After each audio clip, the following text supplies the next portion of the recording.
Going to take a look at each chapter of the book of Daniel, and in chapter 2 we find Nebuchadnezzar. Let me tell you a little bit about this incredible guy. He was a genius, he was rich, and he was powerful. So powerful he could have people executed with the snap of his fingers. He did some amazing things. He built a 400-foot mountain in the desert and turned it into the Hanging Gardens of Babylon, one of the wonders of the ancient world. He built the amazing city of Babylon. Let me tell you about this city. It was 15 miles square. It was had a wall that was 350 feet high, 87 feet thick, and was covered with gold in a lot of places. And this place had the Euphrates River running right through it.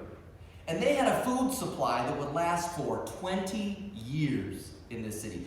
Babylon was impenetrable. You couldn't take this city. Nebuchadnezzar built that. He was an amazing guy.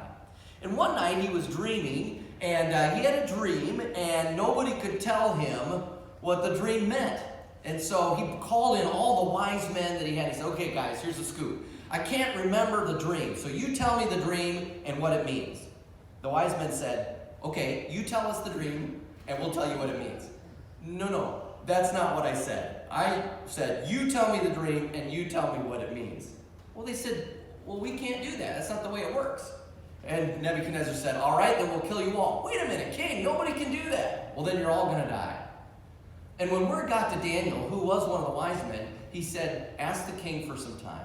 Let us pray to our God, Jehovah, which he did. And God revealed the dream to him. And here's what the dream was. We have Daniel coming into Nebuchadnezzar, a guy who could snap his fingers and have him killed. And Nebuchadnezzar says, all right, tell me the dream. Daniel said, I can't tell you the dream, but my God can, and has revealed the dream to me. Here's what it is. It was of a statue, and the head is gold. That represents you, king. This is Babylon. And the chest and the arms are made of silver. That represents the next kingdom that will come. And then the waist is made of bronze. That represents the next empire. And then the legs of iron. That represents the next empire. And finally, the feet of iron and clay, which represents the next empire. And even though that was future tense then, we can look back now and see that was the Medo-Persian Empire, that was the Grecian Empire, and that was the Roman Empire. And God gave Nebuchadnezzar a glimpse into the future. Well, Nebuchadnezzar was ecstatic. Yes, that was it! And he honored Daniel and raised him even further in the kingdom. But there's one more part of the dream that I haven't mentioned, and that is this. At the end of that dream, there was a stone cut out of the mountain. And it came down and destroyed the statue, destroying it.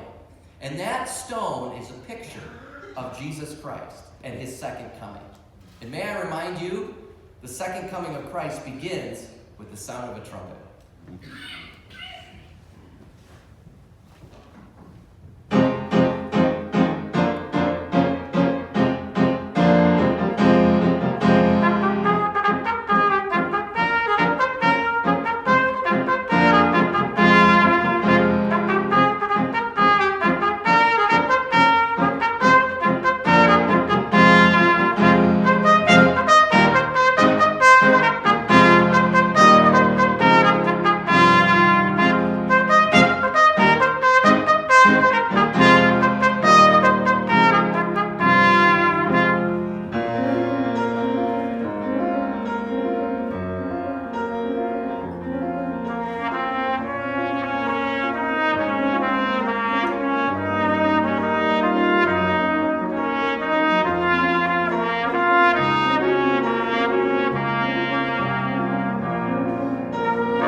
Well, in the next chapter, chapter 3, we run into another problem. And that is Nebuchadnezzar let this statue thing go to his head. Now, most commentators believe that Daniel was out of the country at this point. But Shadrach and Meshach and Abednego were still in the country. And Nebuchadnezzar issued a decree that he was going to build a statue 90 feet tall, 9 feet wide, all made of gold. And he thought this was such a great idea that we're going to have people bow down and worship this. This is going to be like a god of the Babylonians. And so he wrote it out, the decree. When the music plays, you bow down. Now, Shadrach, Meshach, and Abednego have a problem. Do they try to fit into the culture and just bow down with everyone else? Or do they stand for God in faith, even when it means they could be thrown into a fiery furnace? Well, they did. They took a stand for God. The music played. Everybody bowed down except for these three. They stood out like a sore thumb. And they were ushered into the presence of Nebuchadnezzar, who liked these guys. And so he said, I'm sorry, you guys must not have heard the command. Okay, I'm going to give you another chance. But Shadrach, Meshach, and Abednego said, King, we are not careful to answer to you. In other words, we have a higher power than you. We will not bow down to your statue. Oh, that made Nebuchadnezzar mad. So mad, he said, heat that furnace 7 times hotter and chuck them in there. And they did. And the men that threw them in actually died from the heat. And as Nebuchadnezzar looked in, instead of seeing crispy critters like he expected, he saw 3 men walking around. No, 4 men walking around in the fiery furnace. And he said, the 4th man looks like the Son of God. And he called them out. Come on out here, guys. And he said, okay, your guys' God is amazing. And nobody had better say anything against the God of Shadrach, Meshach, and Abednego. Now, let's put ourselves in their shoes for just a moment and ask, do you think that they were looking forward to not bowing down? I'm sure not. They are put in a situation where they, again, didn't know what was going on. And even though they took a stand for God, they weren't expecting what was going on. Do you ever find yourself in a place where it doesn't look like there's any good outcome? I mean, this is just the worst. God, how are you going to get me out of this? There's just no way. May I challenge you with what the Apostle Paul said? That in our weakness, he is made strong. And think about those unexpected places that you find yourself in and say, okay, God, whatever it is, I'm going to look for you to be glorified in this because I have no idea how you're going to do that. Put yourself in their spot and say, God, whatever unexpected place, I'm willing to follow you.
Jesus, you are here.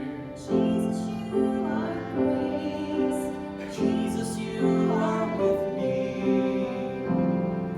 in this unexpected place.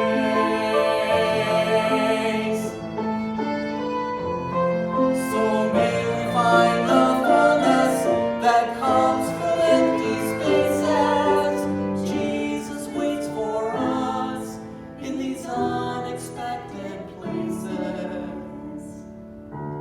Jesus waits for us in these unexpected places. When you find yourself in an unexpected place, a place you did not ask for, but oh friend, there is grace. When you find yourself in a room of emptiness, Jesus is there. Jesus is grace. Jesus is with you in this